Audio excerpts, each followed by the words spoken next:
لم يكن الذين كفروا من أهل الكتاب والمشركين منفكين حتى تأتيهم البينة رسول من الله يتلو صحفا مطهرة فيها كتب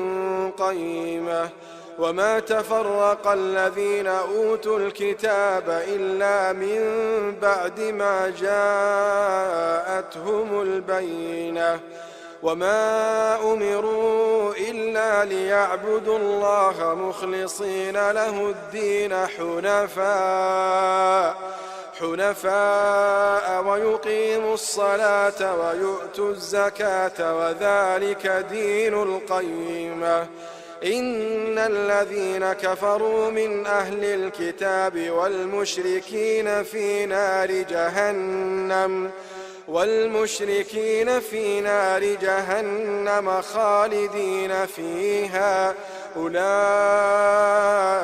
هم شر البرية إن الذين آمنوا وعملوا الصالحات أولئك هم خير البرية جزاؤهم عند ربهم جنات عدن تجري من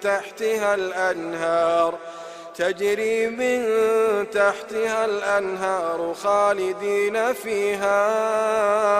أبدا رضي الله عنهم ورضوا عنه ذلك لمن خشي ربه.